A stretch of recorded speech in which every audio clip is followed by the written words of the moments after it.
जय गुरुदेव, जय महाकाली। आप सभी साधकों का जय महाकाली ज्योतिष केंद्र पर स्वागत है। महालक्ष्मी से संबंधित आज एक प्रयोग विधि दे रहे हैं। छोटी सी प्रयोग विधि है लेकिन बड़ी प्रभावशाली है।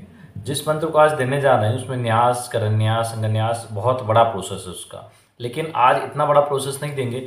उसी मंत्र की एक छोटी विधि देंगे। जो लोग घर में ज़्यादा पूजा के लिए समय नहीं निकाल पाते या फिर अपने व्यापारिक स्थान पर इसको करना चाहते हैं, कर सकते हैं। इसके लिए आपके पास जो श्रीयंत्र घर में स्थापित हो चलेगा, लेकिन वो ताम्रपत्र पे होना चाहिए, प्राण प्रतिष्ठित होना चाहिए। उसी के सामने ये प्रयोग आपको करना चाहिए। आपके पास अगर श्रीयंत्र पहले से ताम्रपत्र पे है, प्राण प्रतिष्ठित है तो कोई बात नहीं, लेकिन अगर लेना है तो आप ताम्र पे जो होता है तांबे पे वही ले। आजकल एल्यूमिनियम पीतल बेस्ड आ रहा है, वो उतने प्रभावी नहीं होते। मेन तांबे का ही आपको काम करेगा। चांदी, सोने चांदी या तांबे का, तो तांबे का ले, बजट में आ जाता है, प्राण प्रतिष्ठित हो। उसके साथ में आप कमलगट्टे की माला का प्रयोग कर लें, ठीक है, वो भी प्राण प्रतिष्ठित होना चाहिए।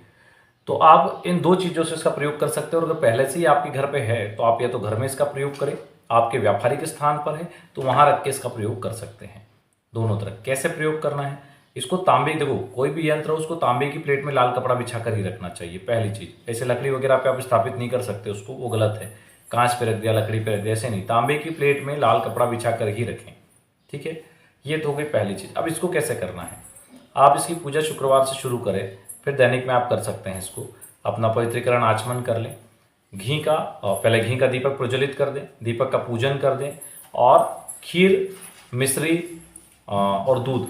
तो अगर खीर बना दी आपने तो दूध अलग से नहीं लगाना है, नहीं तो फिर मिश्री और दूध अलग अलग भोग में लगा दें। माता महालक्ष्मी का ध्यान करो, 108 बार श्रीम बीज मंत्र का ध्यान करें। श्रीम श्रीम श्रीम मानसिक रूप से उच्चारण कर लें, चाहे व्यापारिक स्थान हो चाहे घर। हमने बोला बड़े विधि विधान नहीं है उसका, खड़े खड़े भी आप कर सकते हैं, बैठ के भी कर सकते हैं, लेकिन श्रीम बीज मंत्र खड़े खड़े कर सकते हैं। जब मंत्र जप करें कमलगट्टे की माला से तो फिर आपको बैठ के करना। और जो कमलगट्टे की माला है, मंत्र जप के बाद श्री यंत्र के ऊपर रखें, ऐसे गोल घेरा बना के श्री यंत्र उसके बीच में आ जाए, ठीक है। छोटा प्रयोग है इसलिए थोड़ा जल्दी बता रहे हैं, समझ में नहीं आए तो वीडियो को 2 बार देख लें। आपको एक माला मंत्र जप प्रतिदिन करना है। मंत्र जप के बाद क्षमा प्रार्थना करें, हाथ में जल लें और कहें, हे माता महालक्ष्मी, हमने जो इस दिव्य मंत्र का जप किया वो आपको अर्पण करते हैं। बस इतना ही प्रयोग है। इस दिव्य मंत्र से आपका जो बिजनेस है, व्यापार है या नौकरी संबंधित काम करते हैं, आप देखो घर में चमत्कार होंगे। चलेगा ही चलेगा। घर में विवादित स्थितियां हैं वो धीरे धीरे करके नष्ट हो जाएगी और एक अलग ही माहौल हो जाएगा, क्योंकि दैविक शक्तियां, राजसी शक्तियां जहां पर होती है वहां का प्रभाव बहुत अलग होता है। जहाँ लक्ष्मी होगी वहाँ शांति होगी, सुख समृद्धि होगी, निरोगी लोग रहेंगे, प्रेम से रहेंगे। और जहाँ पर लक्ष्मी नहीं है, ठीक है, लक्ष्मी का मतलब ये नहीं धन से बोल रहे हैं, लक्ष्मी का मतलब है कि पैसा तो अघोर से भी आता है, अघोर लक्ष्मी से भी आता है। मान लीजिए आपके पास 2 नंबर से पैसा आ रहा है, किसी भी जगह से गलत तरीके से पैसा आया, लेकिन घर में डेली लड़ाई हो रही है, लोग बीमार रह रहे हैं, परेशान है, तो वो धन किस काम में आएगा जिसका आनंद ही नहीं ले पाओ। लक्ष्मी का मंतव्य पूर्ण शांति हो, समृद्धि हो, प्रेम हो और धन हो। लक्ष्मी में ये सारी चीजें आती है।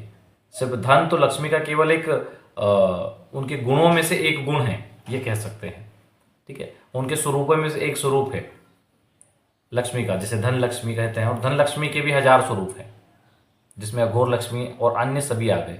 वसुधा लक्ष्मी, अघोर लक्ष्मी, गजलक्ष्मी, सभी स्वरूप आ गए, ठीक है। इनको समझना बहुत जरूरी है। तो इस मंत्र के प्रयोग से आप घर में न सिर्फ सुख शांति को लाएंगे, बल्कि पूर्ण रूप से आपकी उन्नति होगी। आपके घर में अगर अलग अलग उल्टे सीधे यंत्र बने ना, उनको विसर्जित कर दो। तांबे पे बने हुए यंत्र होना चाहिए, उभरे हुए यंत्र होना चाहिए, गड्ढे वाले नहीं, ऊपर की ओर उभरे हुए, ठीक है, और तांबे पे बने हो, स्पष्ट सारी चीजें उसमें दिखती हो, भले ही पास में लेके देखना पड़े लेकिन दिखती हो।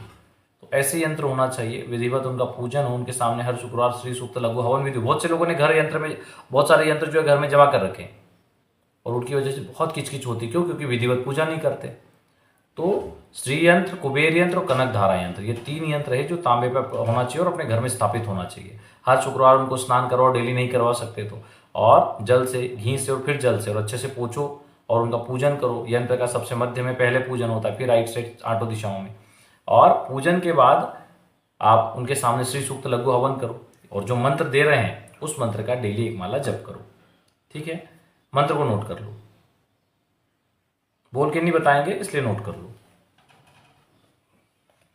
इस मंत्र का 1.25 लाख का अनुष्ठान भी होता है, लेकिन उसके लिए फिर कभी अगर समय मिला तो वीडियो बनाएंगे, क्योंकि इसमें न्यास आदि बहुत सारी चीजें आपको लगेगी। तो ये हमने एक ऐसा प्रयोग दे दिया है जिसको कम समय में भी आप इसका लाभ ले सकते हैं। एक की जगह 10 माला भी डेली कर सकते हैं, लेकिन नहीं इतना समय है तो एक माला भी आपके लिए पर्याप्त है। चलिए आज के लिए इतना ही। जो लोग अपना कुंडली विश्लेषण या ऑरा स्कैनिंग करवाना चाहते हैं, नीचे नंबर दिया गया है। जो लोग साधना के क्षेत्र में नए हैं, साधना करने के लिए उत्सुक हैं, लेकिन समझ में नहीं आता कब कौन सी साधना कैसे विधि विधान से की जाए, तो वे लोग पेड ग्रुप से जुड़ सकते हैं। उसके लिए भी नीचे नंबर दिया है, वहां पे संपर्क कर सकते हैं। जय गुरुदेव, जय महाकाली।